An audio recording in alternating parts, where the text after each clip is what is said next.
Good morning students. आज मैं आपको chapter 6 a visit to the market, जिसका नेम है इंग्लिश रीडर का, वो मैं आपको रीड करवाऊंगी। आधा मैं करवा चुकी हूँ, आज उसको करवाएंगे। आज से हम फिनिश करेंगे, अपना चैप्टर कंप्लीट करेंगे। In the market a man is selling colourful balloons to a boy. Market के अंदर एक आदमी एक लड़के को कलरफुल बलून्स से सेल कर रहा है। जो मार्केट है उसमें एक आदमी बलून्स लेके खड़ा है, वो एक लड़के को उसको सेल कर रहा है। People are going here and there, जो लोग हैं वो इधर उधर जा रहे हैं। Mrs Raj buys green vegetable, और मिसेस राज ने क्या खरीदा? ग्रीन वेजिटेबल, हरी सब्जियां खरीदी। Then she buy books for her son, उसके बाद उन्होंने अपने बेटे के लिए बुक्स खरीदी। सी इज़ वेरी हैप्पी, वह बहुत खुश हैं। She has purchase most of things needed by her son, उन्होंने जो भी चीज़ें खरीदी है वो ज़्यादातर उनके अपने बेटे की ज़रूरतमंद चीज़ें खरीदी हैं।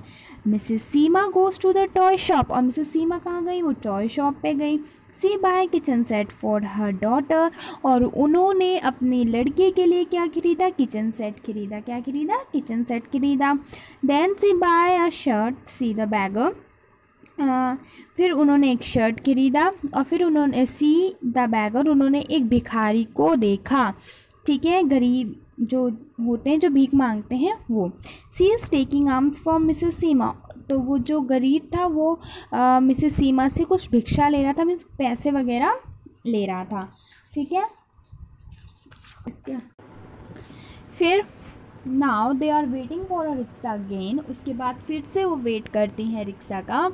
They both come back home very happily with lots of thing, और फिर वो अपने घर लौटती हैं बहुत सारी चीज़ों के साथ और खुशी खुशी। The children are happy after receiving the things, और बच्चे भी बहुत खुश होते हैं चीज़ को पाकर, जो उनकी मम्मियाँ उनके लिए लेके आती है, उस चीज़ को देखकर बच्चे भी बहुत खुश होते हैं। अब आपको क्या करना है कि इस चैप्टर को दोबारा से एक बार रीड करना है केयरफुली, उसको समझना है और वर्ड मीनिंग्स करने हैं इसके आपको। तो फर्स्ट देखो, यहाँ पे लिखा हुआ है न्यूमेरियस, इसका मतलब होता है मैनी, मतलब बहुत सारे। परचेज का मतलब होता है बाय, मतलब खरीदना। Earns money, clothes, food, etcetera gives to the beggar, जो हम गरीबों को देते हैं उसको हम क्या जैसे कपड़े हो गए, पैसे हो गए, है ना, उसका मतलब होता है अर्न्स। ठीक है, तो ये वर्ड मीनिंग्स और ये जो मैंने आपको चैप्टर रीड कराया है वो आपको क्या करना है, आज इंग्लिश में होमवर्क है। आज हिंदी में हम करेंगे पार्ट 4, हिंदी व्याकरण में हम करेंगे पार्ट 4 वाक्य। ठीक है, जिसे हम सेंटेंस बोलते हैं। शब्दों के सही मेल से वाक्य बनते हैं। देखो, जब शब्द सही होंगे, शब्दों का मतलब आप जानते हैं ना, जब शब्द सही होंगे तो उसके मेल से क्या बनते हैं? वाक्य बनता है। ठीक है, और वर्णों के मेल से शब्द बनते हैं। ठीक है, वर्णों के मेल से क्या बनते हैं? शब्द बनते हैं, और शब्दों के सही मेल से वाक्य बनते हैं। एक से अधिक वर्णों के मेल से शब्द बनते हैं। देखो, शब्द क्या होता है, पहले मैं इसमें आपको शब्द बताती हूँ क्या होता है। शब्द का मतलब होता है कि जब हम बहुत सारे वर्णों को जोड़कर, जब हम बहुत सारे वर्णों का मेल करके जोड़कर जो चीज़ बनाते हैं उसको कहते हैं शब्द।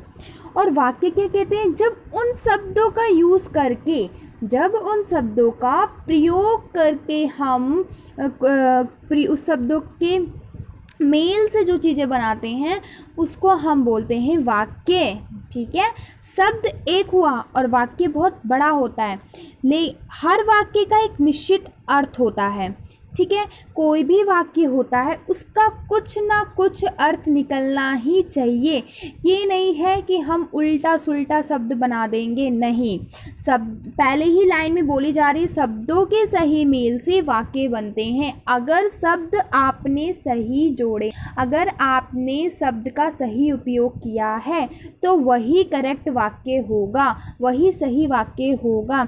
ये नहीं है कि राम खाता है तो आपने लिख दिया राम है खाता, तो ये गलत है ना। इसका कोई अर्थ नहीं निकलता राम है खाता, ये इसका अर्थ तो निकल रहा है ना कि राम खाता है। ठीक है, राम खाना खाता है, और अगर हमने ये लिख दिया राम खाता है खाना, तो तो ये तो गलत हो गया ना। तो शब्दों का जब तक हम सही मेल से नहीं बिठाएंगे तो उसको हम वाक्य नहीं कह सकते।